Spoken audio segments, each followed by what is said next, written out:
ಸುರಭಿಗೆ ಏನು ತೋಚದಾಗಿತ್ತು. ಹೋಗಲೋ ಬೇಡವೋ ಅನ್ನೋ ಗೊಂದಲದಲ್ಲಿದ್ದಳು. ಅವಳು ಇವರನ್ನು ಮನೆ ತೋರಿಸುವ ನೆಪದಲ್ಲಿ ಒಳಗೆ ಕರೆದುಕೊಂಡು ಹೋದಳು. ತನ್ನ ಮನದ ಗೊಂದಲವನ್ನು ಹೇಳಿಕೊಂಡು, ಏನು ಮಾಡಲಿ ಅಕ್ಕ, ನನಗೆ ಏನು ಗೊತ್ತಾಗ್ತಿಲ್ಲ ಅಂದಳು. ಹೋಗಿ ಬಾ ಸುರಭಿ, ಇಷ್ಟು ವರ್ಷಗಳ ನಂತರ ಬಂದಿದ್ದಾರೆ. ನಿನ್ನ ನೋವಿಗೆ ನೊಂದು ಕರೆದೊಯ್ಯಲು ಇಚ್ಛಿಸುತ್ತಿದ್ದಾರೆ. ಇದು ಒಳ್ಳೆಯ ಬೆಳವಣಿಗೆ ಅಲ್ವಾ? ಇದನ್ನೇ ಎತ್ತ ಕರುಳು ಅನ್ನೋದು. ಎಷ್ಟೇ ಕೋಪ ತಾಪಗಳಿದ್ದರೂ ನಿನ್ನ ಅವಸ್ಥೆ ಗೊತ್ತಾದ ಕೂಡಲೇ ಎಲ್ಲ ಮರೆತು ಓಡಿ ಬಂದಿದ್ದಾರೆ. ನಿನಗೂ ಬದಲಾವಣೆಯಾಗುತ್ತೆ. ಇಲ್ಲಿ ಒಬ್ಬಳೇ ಆಗ್ತೀಯ, ಅಲ್ಲಿ ಹೋದರೆ ಎಲ್ಲರ ಮಧ್ಯೆ ನಿನ್ನ ನೋವನ್ನು ಕೊಂಚವಾದರೂ ಮರೆಯಬಹುದು ಅಂದರು ಇಬ್ಬರು. ಆದರೂ ಸುರಭಿ ದ್ವಂದ್ವದಲ್ಲೇ ಇದ್ದಳು. ಏನೋ ಹೇಳಲು ತವಕಿಸುತ್ತಿದ್ದಳು. ಅದನ್ನರಿತು ಕೇಳಿದರು. ಯಾಕೆ ಸುರಭಿ, ಏನು ನಿನ್ನ ಯೋಚನೆ? ಅಲ್ಲ ಅಕ್ಕ, ಅದು ವಿವೇಕ್ ಬಂದರೆ ಈಗ ಇವರು ನನ್ನ ಮೇಲೆ ಕನಿಕರಪಟ್ಟು ಕರ್ಕೊಂಡೇನೋ ಹೋಗ್ತಿದ್ದಾರೆ. ಆದರೆ ಅವನನ್ನು ಒಪ್ಕೊಂತಾರಾ? ಇವರು ನಿನ್ನದೇನಿದೆಯೋ ಎಲ್ಲವನ್ನೂ ತಗೋ ಅಂತಿದ್ದಾರೆ. ಅಂದರೆ ಮತ್ತೆ ನನ್ನ ಮರಳಿ ಕಳಿಸುವ ಇರಾದೆ ಇದ್ದಂತಿಲ್ಲ. ಅವನು ಬಂದ ಮೇಲೆ ನಾನು ಮತ್ತೆ ಹೇಗೆ ಬರಲಿ? ನಾನಿಲ್ಲಿದ್ದೀನಿ ಅಂತ ಅವನಿಗೆ ಗೊತ್ತಾಗಿ ಬಂದವನು ಹಾಗೆ ಹೋದರೆ? ಅವನು ಬರ್ತಾನೆ ಅಕ್ಕ, ಬಂದೇ ಬರ್ತಾನೆ, ದೃಢತೆಯಿಂದ ಹೇಳಿದಳು. ಮರುಕ್ಷಣವೇ ಅನುಮಾನದಿಂದ ಧ್ವನಿಯಲ್ಲಿ ಅಲ್ವಾ ಅಕ್ಕ ಅಂದಳು. ಅವಳ ಮುಗ್ಧತೆಗೆ ಏನು ಹೇಳಬೇಕೋ ತಿಳಿಯಲಿಲ್ಲ ಇವರಿಗೆ. ಅವಳು ಆಸೆಗಣ್ಣುಗಳಿಂದ ಇವರನ್ನು ನೋಡುತ್ತಿದ್ದಳು. ಸರಿತಾ ಹೇಳಿದಳು. ಬರ್ತಾನೆ ಸುರಭಿ, ನಿನ್ನ ಈ ಪ್ರೀತಿ ಆತೊರೆಯುವಿಕೆ ನಿನ್ನ ಮುಗ್ಧ ಮನಸ್ಸಿನ ಪ್ರಾರ್ಥನೆಯಿಂದನಾದರೂ ಅವನಿಗೆ ಜ್ಞಾನೋದಯ ಆದರೆ ಖಂಡಿತ ಬರ್ತಾನೆ. ನೀನೀಗ ಹೋಗಿರು, ಅವನು ಬಂದಾಗ ನೋಡಿದರೆ ಆಯಿತು. ಬಂದವನು ನಿನಗೆ ಕಾಲ್ ಮಾಡ್ತಾನೆ. ಈಗ ನಿನ್ನನ್ನು ಕ್ಷಮಿಸಿದ ನಿನ್ನ ತವರಿನವರು ನಿನಗಾಗಿ ಅವನನ್ನು ಕ್ಷಮಿಸಬಹುದು. ಇಷ್ಟು ವರ್ಷಗಳಿಂದ ನೀನು ಆತೊರೆತಿದ್ದ ತವರಿನ ಆಸರೀಗ ಸಿಕ್ಕಿದೆ. ಕಳ್ಕೊಂಬೇಡ, ಹೋಗಿ ಬಾ ಅಂದಳು. ತವರಿಗಾಗಿ ಹಂಬಲಿಸುತ್ತಿದ್ದೇನೋ ನಿಜ, ಆದರೆ ಈಗಲ್ಲ ಅಕ್ಕ. ನಾನು ತವರಿಗೆ ವಿವೇಕ್ನ ಮತ್ತು ನನ್ನ ಮಗುವಿನೊಂದಿಗೆ ಹೋಗಲು ಬಯಸಿದ್ದೆ. ಆಯ್ತಕ್ಕ, ನನ್ನ ಪಾಲಿಗೆ ಇದೇ ಆದರೆ ಇದೇ ಸರಿ, ಹೋಗಿ ಬರ್ತೀನಿ ಎಂದು ತಯಾರಾಗಿ ಹೊರಟಳು. ಸರಿತಾ ಮತ್ತು ಪುಷ್ಪ ನೆಮ್ಮದಿಯಿಂದ ಮನೆ ಕಡೆ ಹೊರಟರು. ಈಗಾದರೂ ಸರಿಯಾಯಿತು. ನಮ್ಮ ಸುರಭಿಯ ಅಳಿತಪ್ಪಿದ ಬದುಕಿನ ಬಂಡಿ ಮತ್ತೆ ಅಳಿಗೆ ಬಂತು. ಅವಳು ಕಹಿಯನ್ನೆಲ್ಲ ಮರೆತು ಅಲ್ಲಿ ನೆಮ್ಮದಿಯಿಂದ ನಗ್ನಗ್ತಾ ಇದ್ದರೆ ಸಾಕು. ಅವಳ ಜೀವನದಲ್ಲಿ ಯಾರು ಊಹಿಸದ ಇರುವಂತಹ ಮತ್ತೊಂದು ಪರ್ವ ಶುರುವಾಯಿತು ಎಂದು ನಿಟ್ಟುಸಿರಿಟ್ಟರು. ಆದರೆ ಅವರ ನೆಮ್ಮದಿ ಬಹಳ ದಿನ ಉಳಿಯಲಿಲ್ಲ. ಅವರ ಲೆಕ್ಕಾಚಾರ ಮತ್ತೆ ಉಲ್ಟ ಹೊಡೆದಿತ್ತು. ಸುರಭಿ 10 ದಿನಕ್ಕೆ ತವರಿನಿಂದ ಮರಳಿದವಳು ಸರಿತಾ ಮನೆಗೆ ಬಂದಳು. ಅವಳನ್ನು ನೋಡಿ ಸರಿತಾಗೆ ಅಚ್ಚರಿಯಾಯಿತು. ತವರಿನಿಂದ ಮರಳಿದ ಸುರಭಿ ಚೇತರಿಸಿಕೊಳ್ಳುವ ಬದಲು ಮತ್ತಷ್ಟು ಸೊರಗಿದ್ದಳು. ಸರಿತಾ ಆತಂಕದಿಂದ ವಿಚಾರಿಸಿದಳು. ಏನಾಯ್ತು ಸುರಭಿ, ಬಾ ಒಳಗೆ ಅಂದು ಕರೆದುಕೊಂಡು ಹೋಗಿ ಕುಡಿಯಲು ನೀರು ಕೊಟ್ಟು ತಿಂಡಿ ಚಹಾ ತಂದಳು. ಸುರಭಿ ನಿರ್ಲಿಪ್ತಳಾಗಿ ತಿಂಡಿ ತಿಂದು ಚಹಾ ಕುಡಿದು ಮುಗಿಸಿದಳು. ಅಷ್ಟೊತ್ತು ಅದು ಇದು ಮಾತನಾಡುತ್ತಿದ್ದ ಸರಿತಾ ಈಗ ನೇರವಾಗಿ ವಿಷಯಕ್ಕೆ ಬಂದಳು. ಯಾವಾಗ ಬಂದೆ ಸುರಭಿ, ಏನಾಯಿತು? ಎಲ್ಲ ಚೆನ್ನಾಗಿದ್ದಾರಾ? ನಿನ್ನ ಚೆನ್ನಾಗಿ ನೋಡಿಕೊಂಡ್ರು ತಾನೆ? ಸುರಭಿ ಏನು ಹೇಳದೆ ತಲೆ ತಗ್ಗಿಸಿ ಕುಳಿತು ಬಿಕ್ಕಳಿಸಿದಳು. ಸರಿತಾ ಅವಳನ್ನು ಸಂತೈಸಿ ಸಮಾಧಾನಪಡಿಸಿದಳು. ಕೊಂಚ ಹೊತ್ತಿನ ನಂತರ ಅವಳು ಮಾತನಾಡತೊಡಗಿದಳು. ಇವತ್ತು ಬೆಳಗ್ಗೆನೆ ಬಂದೆ ಅಕ್ಕ. ಎಲ್ಲವನ್ನು ಬಿಟ್ಟು ಉಟ್ಟ ಬಟ್ಟೆಯಲ್ಲಿ ಯಾರಿಗೂ ಹೇಳದೆ ಹೊರಟು ಬಂದಿದ್ದೀನಿ. ಯಾಕೆ ಸುರಭಿ, ಅಂಥದ್ದೇನು ನಡೆಯಿತು? ಇಷ್ಟು ವರ್ಷಗಳ ನಂತರ ತವರಿನ ಸುಖ ಸಿಕ್ಕಿತು. ನಿನ್ನ ಗಂಡ ಏನಾದರೂ? ಇಲ್ಲ ಅಕ್ಕ, ಅವನದಲ್ಲ. ಸುಖ ಅನ್ನುವುದು ನನ್ನ ಬಾಳಿನಲ್ಲೇ ಇಲ್ಲ ಅಕ್ಕ. ಇದ್ದರೂ ಅಪರೂಪಕ್ಕೊಮ್ಮೆ ಹೀಗೆ ಬಂದು ಹಾಗೆ ಹೋಗುವ ಕಾಮನ ಬಿಲ್ಲಾಗಿದೆ ಎಂದಳು ಸರಿತಾ ಮಾತನ್ನು ಅರ್ಧಕ್ಕೆ ತಡೆದು. ಹಾಗೆ ಮುಂದುವರಿಸಿದಳು. ನನ್ನ ಮೇಲೆ ಅನುಕಂಪ ತೋರಿಸಿ ಕರೆದುಕೊಂಡೇನೋ ಹೋದರು. ನಾನು ವಿವೇಕ್ ಬಂದು ತನ್ನ ತಪ್ಪೊಪ್ಪಿಕೊಂಡು ಎಲ್ಲರ ಕ್ಷೇಮ ಕೇಳುವವರೆಗೂ ಬರಲೇಬಾರದು ಅಂದುಕೊಂಡೆ ಹೋದೆ. ಆದರೆ ನನಗಲ್ಲಿ ಇರಲು ಆಗಲಿಲ್ಲ ಅಕ್ಕ. ಆಗ ನಾನಿದ್ದ ಮನೆಗೂ ಈಗ ಅವರಿದ್ದ ಬಂಗಲೆಗೂ ತುಂಬ ವ್ಯತ್ಯಾಸವಿದೆ. ಮಗಳೆಂಬ ಅಕ್ಕರೆ ಇದ್ದರೂ ಕೆಳಜಾತಿಯವನನ್ನು ಮದುವೆಯಾದ ನನ್ನನ್ನು ಒಪ್ಪಿಕೊಳ್ಳುವುದು ಸರಳವಿರಲಿಲ್ಲ. ಅದರಲ್ಲೂ ನನ್ನ ಮನೆ. ನಾನಿದ್ದ ಅವಸ್ಥೆ ನೋಡಿ ಅದೇನು ಕಷ್ಟ ಸಾಧ್ಯವಾಯಿತು. ಎಲ್ಲರಲ್ಲೂ ನಾನು ಕೀಳಾಗಿ ಅದನ್ನು ಬಾಯಿಬಿಟ್ಟು ಹೇಳದಿದ್ದರೂ ಅವರ ವರ್ತನೆ ಅದನ್ನು ಸ್ಪಷ್ಟವಾಗಿ ಸೂಚಿಸುತ್ತಿತ್ತು. ಈ ಸುಖಕ್ಕಾಗಿ ನಮ್ಮನ್ನೆಲ್ಲ ಬಿಟ್ಟು ಹೋಗಿದ್ದ. ಈಗ ನೋಡು ನಾವು ಹೇಗಿದ್ದೀವಿ, ನೀನು ಹೇಗಿದ್ದೀಯಾ ಎನ್ನುವಂತಿತ್ತು ಅವರ ನೋಟ. ಎಲ್ಲಿ ಕೂತರೆ ತಪ್ಪೋ, ನಿಂತರೆ ತಪ್ಪೋ, ಒಂದು ಮಾತನಾಡಿದರೆ ಕಡಿಮೆನ, 2 ಮಾತನಾಡಿದರೆ ಹೆಚ್ಚ ಅಂತ ಪ್ರತಿಯೊಂದನ್ನು ಅಳೆದು ತೂಗಿ ಮಾಡಬೇಕಾಯಿತು. ಒಂದು ಕೋಣೆಯಲ್ಲೇ ನಾನಿರಬೇಕಿತ್ತು. ಯಾರಾದರೂ ಬಂದರೆ ಹೊರಗೆ ಬರುವಂತಿಲ್ಲ. ಅತ್ತಿಗೆ ತವರಿನವರಿಗೆ ನೆರೆಹೊರೆಯವರಿಗೆ ನನ್ನನ್ನು ಮಗಳು ಅಂತ ಹೇಳಿಕೊಳ್ಳೋಕೆ ಅವರಿಗೆ ಮುಜುಗರವಾಯಿತು. ನನಗೆ ಇಲ್ಲಿ ಬಂದು ತಪ್ಪು ಮಾಡಿಬಿಟ್ಟನೇನೋ ಅನಿಸತೊಡಗಿತು. ಬಂದಿಯಾಗಿದ್ದೀನಿ ಅನಿಸಿ ಉಸಿರುಗಟ್ಟಿದಂತಾಯಿತು. ಅಣ್ಣನ ಮಕ್ಕಳು ನನ್ನತ್ತ ಬರದಂತೆ ನೋಡಿಕೊಂಡರು. ತಮ್ಮಂದಿರು ಬೇರೆ ಬೇರೆ ಊರುಗಳಲ್ಲಿದ್ದಾರೆ. ಅಮ್ಮ ನನಗಾಗಿ ಮಿಡಿದರು ಅಸಹಾಯಕರು. ಅದಕ್ಕೆ ಅಮ್ಮನಿಗೊಂದು ಪತ್ರ ಬರೆದಿಟ್ಟು ಹಾಗೆ ಬಂದುಬಿಟ್ಟೆ ಅಂದಳು. ಎಲ್ಲವನ್ನು ಕೇಳಿಸಿಕೊಂಡ ಸರಿತಾ ನಿಟ್ಟುಸಿರಿಟ್ಟಳು. ಸದ್ಯ ಅಲ್ಲಿಂದ ಹೊರಟು ಬಂದಳು. ಜೀವಕ್ಕೆ ಮತ್ತೇನು ಅಪಾಯ ಮಾಡಿಕೊಳ್ಳಲಿಲ್ವಲ್ಲ ಅಂತ ಸಮಾಧಾನವಾಗಿತ್ತವಳಿಗೆ. ಸುರಭಿಗೆ ಸಮಾಧಾನ ಹೇಳಿದ್ಲು. ಹೋಗ್ಲಿ ಬಿಡು ಸುರಭಿ, ನಾವೇನೋ ಒಂದು ಆಶಾಭಾವನೆ ಇಟ್ಕೊಂಡು ಹೋಗಿ ಬಾ ಅಂದ್ವಿ. ಈಗಾಗುತ್ತೆ ಅಂತ ಗೊತ್ತಿರಲಿಲ್ಲ. ನಿನ್ನ ಮನಸ್ಸಿಗೊಪ್ಪದ ನಿನ್ನತನಕ್ಕೆ ಬೆಲೆ ಇಲ್ಲದ ಕಡೆ ಆತ್ಮಸಾಕ್ಷಿನ ಕೊಂದುಕೊಂಡು ಇರದೆ ಸ್ವಾಭಿಮಾನಿಯಾಗಿ ಬಂದೆಯಲ್ಲ, ಅದನ್ನು ಮೆಚ್ಚಲೇಬೇಕು. ಬರೋದೇನೋ ಬಂದೆ ಅಕ್ಕ, ಆದರೆ ಮುಂದೆ ಏನು ಮಾಡಲಿ? ಈಗ ನನ್ನ ಬಳಿ ಏನೂ ಇಲ್ಲ. ನನಗೆ ಬದುಕಿ ಬೇಡವೆನ್ನಿಸಿ ಬಿಟ್ಟಿದೆ ಅಂದು ಅಳತೊಡಗಿದಳು. ಅಳ್ಬೇಡ ಸುರಭಿ, ಹತಾಶಳಾಗಬೇಡ. ಈಗ ನಿನ್ನ ಬಳಿ ಕಳ್ಕೊಳ್ಳೋಕೆ ಏನೂ ಉಳಿದಿಲ್ಲ. ಅಂದ ಮೇಲೆ ಭಯವೇಕೆ? ಧೈರ್ಯದಿಂದ ಬದುಕು. ಈಗ ನಿನಗೆ ನೀನೊಬ್ಬಳೆ, ಯಾರೂ ಹಂಗೂ ಇಲ್ಲ.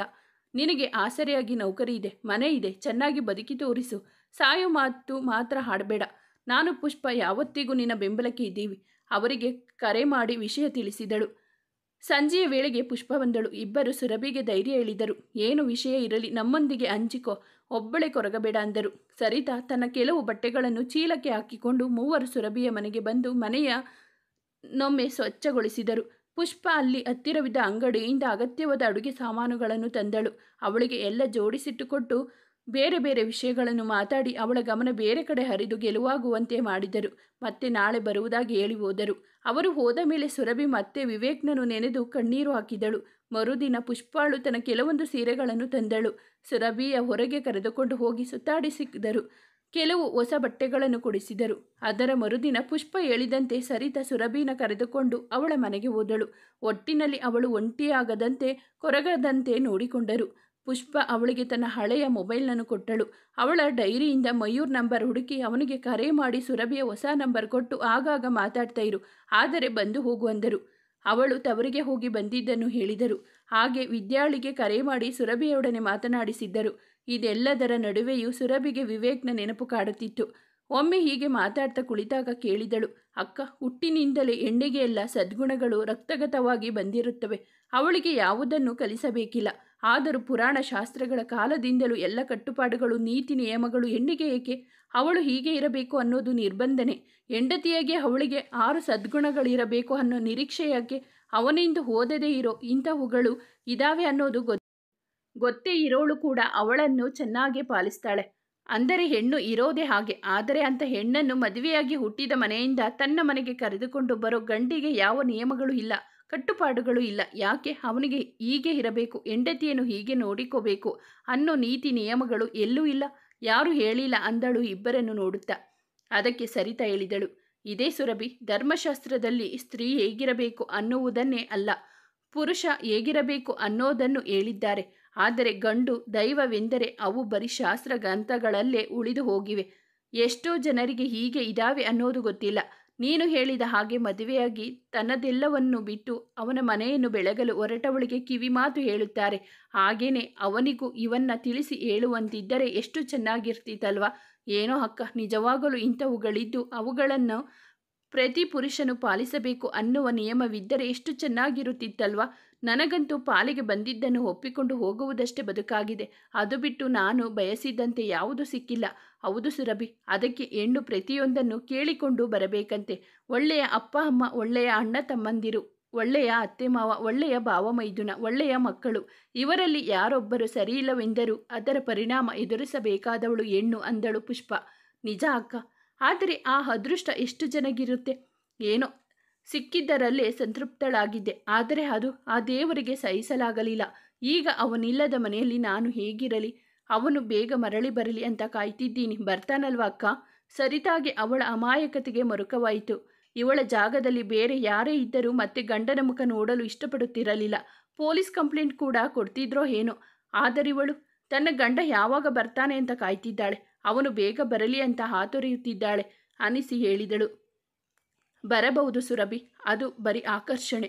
ಎಷ್ಟು ದಿನ ಇದ್ದೀತು? ಆದರೆ ಅತಿಯಾದ ನಿರೀಕ್ಷೆ ಬೇಡ. ಬಂದರೂ ಸರಿ, ಬರದಿದ್ದರೂ ಸರಿ ಎನ್ನುವಂತಿರು. ನೀನು ಅವನ ದಾರಿ ಕಾದು ನಿರಾಶೆಯಾದಷ್ಟು ನಿನಗೆ ನೋವು. ಇಷ್ಟು ವರ್ಷ ನಿನ್ನ ಜೊತೆ ಸಂಸಾರ ಮಾಡಿದ್ದಾನೆ, ನಿನ್ನಂಥವಳನ್ನೇ ಬಿಟ್ಟು ಹೋಗಿದ್ದಾನೆ ಅಂದರೆ ಅವಳಂಥವಳ ಜೊತೆ ಎಷ್ಟು ದಿನವಿದ್ದಾನು? ಇಂಥವನು ಬಂದರೂ ಮತ್ತೆ ಹೋಗಲ ಅನ್ನೋ ಭರವಸೆ ಏನು? ಅದಕ್ಕೆ ನೀನು ನಿನಗಾಗಿ ಅನ್ನುವಂತಿರು ಅಂದಳು. ಆದರೆ ಸುರಭಿಗೆ ಅದು ಅಷ್ಟು ಸುಲಭವಾಗಿರಲಿಲ್ಲ. ಚಿಕ್ಕ ವಯಸ್ಸಿನಲ್ಲಿ ಮದುವೆಯಾಗಿ ಬಂದ ಅವಳಿಗೆ ವಿವೇಕ್ನೇ ಸರ್ವಸ್ವವಾಗಿದ್ದ. ಅವನನ್ನು ಬಿಟ್ಟು ಬೇರೆ ಪ್ರಪಂಚವೇ ಇರಲಿಲ್ಲ ಅವಳಿಗೆ. ಒಂದು ದಿನಾಲೂ ಅವನನ್ನು ಬಿಟ್ಟು ಇದ್ದವಳೇ ಅಲ್ಲ. ಅವನಿಲ್ಲದ ಬಾಳನ್ನು ಊಹಿಸಿಕೊಳ್ಳುವುದು ಅಸಾಧ್ಯವಾಗಿತ್ತು. ಅಂಥದರಲ್ಲಿ ಈಗ ಅವನು ಬೇರೊಬ್ಬಳೊಂದಿಗೆ ಅದಿನ್ನೂ ಆಘಾತ ಕೊಟ್ಟಿದ್ದವಳಿಗೆ ಅವಳ ಜೊತೆ ಹೋರಾಡಿಕೊಂಡಿದ್ದರೂ ಹೀಗೆ ಮಾಡ್ತಾನೆ ಅಂದುಕೊಂಡಿರಲಿಲ್ಲ. ಏನೋ ವಿಷಯ ಬೇರೇನೇ ಇದೆ. ಮದುವೆಯಾಗಿ 10 ವರ್ಷಗಳ ಕಳೆದಿದ್ದರೂ ಅವನೆಂದು ಮಕ್ಕಳಿಲ್ಲ ಅಂತ ಕೊರಗಿದವನಲ್ಲ. ಅದಕ್ಕಾಗಿ ತನ್ನನ್ನು ನೋಯಿಸಿದವನಲ್ಲ. 6 ತಿಂಗಳೇ ಕಳೆದರೂ ನಾನಾಗೆ ಹತ್ತಿರವಾಗುವವರೆಗೂ ನನ್ನನ್ನು ಮುಟ್ಟಿದವನಲ್ಲ. ಇಂಥವನು ಅದೇಗೆ? ಇಲ್ಲ, ಸಾಧ್ಯನೇ ಇಲ್ಲ.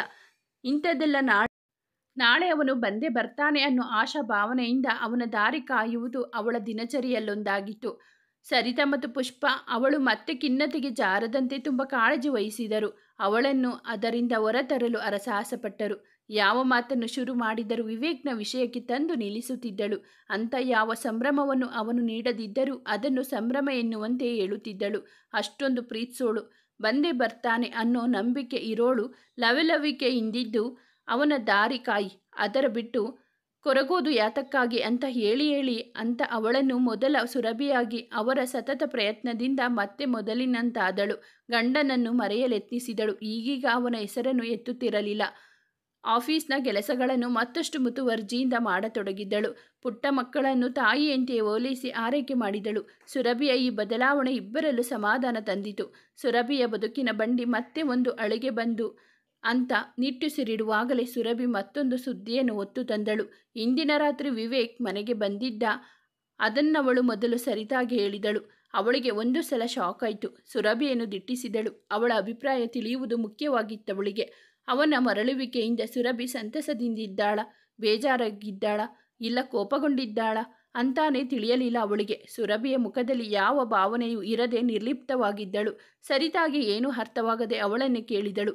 ಏನು ಮಾಡಬೇಕಂತ ಇದ್ದೀಯಾ ಸುರಭಿ? ಏನು ನಿರ್ಧಾರ ತಗೊಂಡಿದ್ದೀಯಾ? ಈಗ ಮನೇಲೆ ಇದ್ದಾನ? ಹೌದು ಅಕ್ಕ, ನಿನ್ನೆ ಸಂಜೆ ಬಂದ. ತನ್ನ ತಪ್ಪನ್ನು ಒಪ್ಪಿಕೊಂಡು ಕ್ಷಮಿಸು ಅಂತ ಬೇಡಿಕೊಂಡ. ಅವಳು ಯಾವ ರೀತಿ ಪೀಡಿಸಿ ಮದುವೆಯಾದಳು ಅಂತ ಹೇಳಿದ. ಇಷ್ಟು ದಿನ ಅವಳೊಂದಿಗಿದ್ದು ಅನುಭವಿಸಿದ್ದನ್ನು ಹೇಳಿ ಗೋಳಾಡಿದ. ನನ್ನ ಕಾಲು ಹಿಡಿಯುವುದೊಂದೇ ಬಾಕಿ ಇತ್ತು. ಹಾಗಾದರೆ ಮತ್ತೆ ಅವಳ ಬಳಿ ಹೋಗುವುದಿಲ್ಲವಂತ? ಹಾಗಂತ ಹೇಳ್ತಿದ್ದಾನಕ್ಕ. ನನಗೇನೋ ನಂಬಿಕೆ ಇಲ್ಲ. ಮತ್ತೇನು ಮಾಡ್ತೀಯಾ? ತಾಳಿ ಕಟ್ಟಿದ ಗಂಡ ತಪ್ಪೊಪ್ಪಿಕೊಂಡು ಬಂದಿದ್ದಾನೆ. ಎಷ್ಟು ದಿನ ಇರ್ತಾನೋ ಇರಲಿ ಬಿಡಿ. ಅಲ್ಲ ಸುರಭಿ, ಇಷ್ಟು ಸುಲಭವಾಗಿ ಒಪ್ಕೊಂಡು ಬಿಟ್ಟೆಯಾ? ಅವನು ಮತ್ತೆ ಹಳೆಚಾಲಿ ಮುಂದುವರೆಸಲ್ಲ ಅಂತ ಏನು ಗ್ಯಾರಂಟಿ? ಹಾಗೇನಾದರೂ ಆದರೆ ಮತ್ತೆ ನೋವು ಅನುಭವಿಸುವವಳು ನೀನೆ. ಅವರಿಗೆ ಏನು ವ್ಯತ್ಯಾಸವಾಗಲ್ಲ. ಇಲ್ಲ ಅಕ್ಕ, ಈಗ ಅವನು ಬಂದಿದ್ದಕ್ಕೆ ನನಗೆ ಖುಷಿನೂ ಆಗ್ತಿಲ್ಲ, ಮತ್ತೆ ಹೋದರೆ ದುಃಖನೂ ಆಗಲ್ಲ. ನಾನೀಗ ಕಲ್ಲಾಗಿ ಬಿಟ್ಟಿದ್ದೀನಿ. ಆದರೆ ಮನೆಗೆ ಬಂದವನನ್ನು ನಾನು ಹೋಗು ಅನ್ನಲಾರೆ. ಅವನ ಮನೆ ಅವನಿಷ್ಟ ಅಂತ ಎದ್ದು ಹೋದಳು.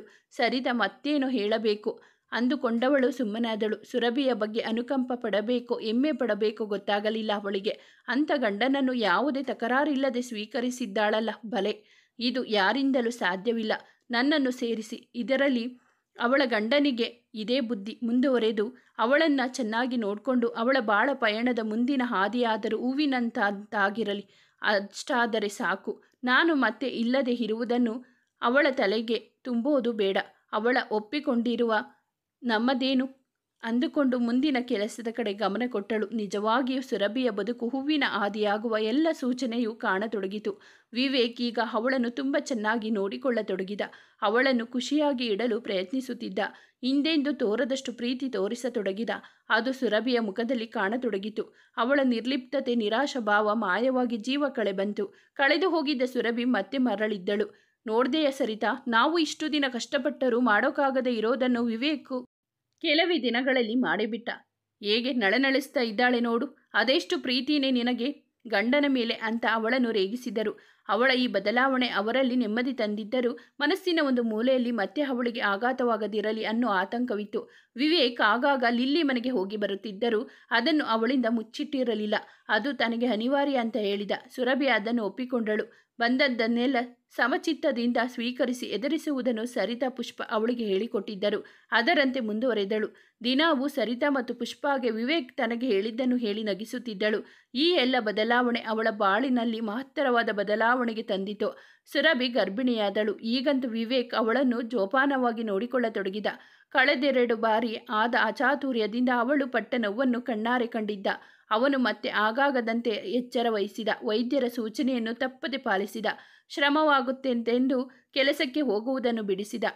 ಆದರೆ ಅವಳು ಆಗಾಗ ಹೋಗಿ ಸರಿತಾ ಮತ್ತು ಪುಷ್ಪಾಳನ್ನು ಭೇಟಿಯಾಗಿ ಬರುತ್ತಿದ್ದಳು. ಆದರೂ ವಿಶೇಷ ಅಡುಗೆ ಮಾಡಿದಾಗ ಅವಳಿಗಾಗಿ ತಂದು ಕೊಡುತ್ತಿದ್ದರು. ಅವಳು ಗರ್ಭಿಣಿ ಆದಾಗಿಂದ ವಿವೇಕ್ ಲಿಲ್ಲಿ ಮನೆಗೆ ಹೋಗಿರಲಿಲ್ಲ. ಅವನು ಬಹಳ ದಿನಗಳಿಂದ ಬರದೇ ಇರುವುದರಿಂದ ಅವಳೇ ಹುಡುಕಿಕೊಂಡು ಬಂದು ಮನೆ ಮುಂದೆ ನಿಂತು ರಂಪಾಟ ಮಾಡಿದಳು.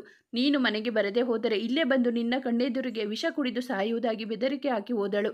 ಸುರಭಿಗೆ ಗಾಬರಿಯಾಯಿತು. ಒಂದು ಸಲ ಹೋಗಿ ಬಾ ಅಂದಳು ಗಂಡನಿಗೆ. ಅದೆಲ್ಲ ಏನಿಲ್ಲ ಬಿಡು, ಅವಳದ್ದು ಇದ್ದಿದ್ದೆ. ಇದನ್ನೇ ಹೇಳಿ ಎದುರಿಸಿ ಮದುವೆಯಾದಳು. ನಂತರವೂ ಇದನ್ನು ಹೇಳಿ ಹೇಳಿ ನಾನು ಇಲ್ಲಿಗೆ ಬರದಂತೆ ಮಾಡಿದಳು. ಅವಳು ಹೇಳ್ತಾಳೆ ಅಷ್ಟೆ, ಅವಳೆಲ್ಲಿ ಸಾಯ್ತಾಳೆ, ನನ್ನ ಪ್ರಾಣ ತಿಂತಾಳೆ. ನೀನು ಅದಕ್ಕೆಲ್ಲ ತಲೆ ಕೆಡಿಸ್ಕೊಂಬೇಡ ಬಾ ಎಂದು ಅವಳನ್ನು ಸುಮ್ಮನಾಗಿಸಿದ. ಆದರೂ ಸುರಭಿಗೆ ಒಳಗೊಳಗೆ ಭಯವಿತ್ತು. ಅದನ್ನು ಮರೆಯಲಾಗಲಿಲ್ಲ ಅವಳಿಗೆ. ಇದಾಗಿ 1 ವಾರ 10 ದಿನಗಳಾಗಿರಬಹುದು. ಸುರಭಿ ಅಡುಗೆಗೆ ತಯಾರಿ ಮಾಡುತ್ತಿದ್ದಾಗ ಬಾಗಿಲು ಬಡಿದ ಸದ್ದಾಯಿತು. ಇಷ್ಟೊತ್ತಲ್ಲಿ ಯಾರಿರಬಹುದು ಎಂದುಕೊಂಡು ಕಿಟಕಿಯಿಂದ ನೋಡಿದವಳು ಹಾಗೆ ಗರಬಡಿದವಳಂತೆ ನಿಂತಳು.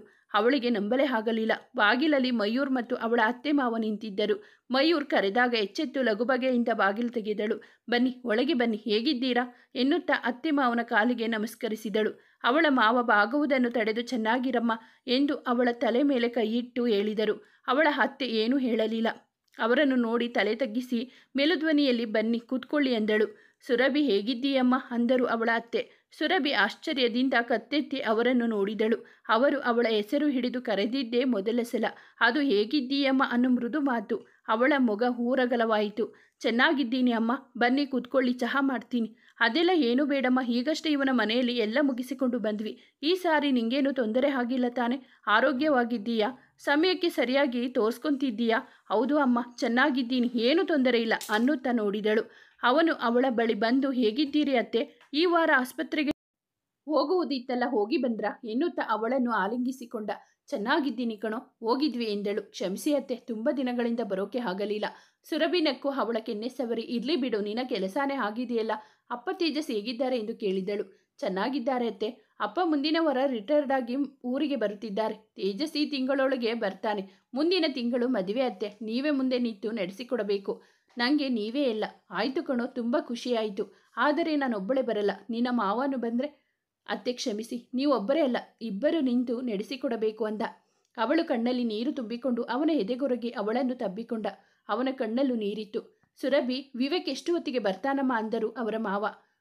1:15 ಊಟಕ್ಕೆ ಬರ್ತಾರೆ ಅಪ್ಪಯ್ಯ, ನಿಮಗೂ ಸೇರಿಸಿ ಅಡುಗೆ ಮಾಡ್ತೀನಿ, ಎಲ್ಲರೂ ಒಟ್ಟಿಗೆ ಊಟ ಮಾಡೋಣ ಎಂದು ಅಡುಗೆ ಮನೆಯಿಂದ ಹೊರಟವಳನ್ನು ನಿಲ್ಲು ಸುರಭಿ ಅಂತ ಅವಳ ಅತ್ತೆ ತಡೆದರು. ಸುರಭಿಯ ತಡೆದು ಅವಳ ಅತ್ತೆ, ಇರಮ್ಮ, ನಾನು ಬರ್ತೀನಿ, ನೀನು ಕೂತ್ಕೊಂಡು ಎಲ್ಲೆಲ್ಲಿ ಏನೇನಿದೆ ಏನು ಮಾಡಬೇಕು ಅಂತ ಹೇಳು, ನಾನು ಮಾಡ್ತೀನಿ. ಇರಲಿ ನಡಿಯಮ್ಮ, ನನಗೆ ಪ್ರಾಯಶ್ಚಿತ ಮಾಡಿಕೊಳ್ಳೋಕೆ ಒಂದು ಅವಕಾಶ ಕೊಡು. ಹಾಗೆಲ್ಲ ಅನ್ನಬೇಡಿ ಅಮ್ಮ, ನಾನು ನಿಮ್ಮನ್ನು ಬರೀ ಬಾಯಿ ಮಾತಿಗೆ ಅಮ್ಮ ಅಂತೆಲ್ಲ, ನಿಮ್ಮನ್ನು ಅಮ್ಮ ಅಂತಾನೆ ಅಂದ್ಕೊಂಡಿದ್ದೀನಿ. ಸುರಭಿ, ನನ್ನ ಕ್ಷಮಿಸಿ ಬಿಡಮ್ಮ. ನಿನ್ನ ಒಳ್ಳೆತನಕ್ಕೆ ಅರ್ಥ ಮಾಡಿಕೊಳ್ಳದೆ ಬರೀ ನಿನ್ನ ಕುಲ ಅಂತಸ್ತು, ನಿನ್ನ ಚೆಲುವು ನೋಡಿ ಕುರುಬಿದೆ. ನನ್ನ ಮಗನ ಕೈ ಹಿಡಿದು ನಮ್ಮ ಮನೆ ಬೆಳಗಲು ಬಂದ ಸೊಸೆ ಅಂತ ಆಧರಿಸದೆ ಅವಳ ಹೇಳನೆ ಮಾಡಿದೆ. ಕೊಡಬಾರದ ಕಾಟ ಕೊಟ್ಟೆ. ವಿದ್ಯಾಳ ಮೇಲಿನ ಕೋಪವನ್ನು ನಿನ್ನ ಮೇಲೆ ತೀರಿಸಿಕೊಂಡೆ.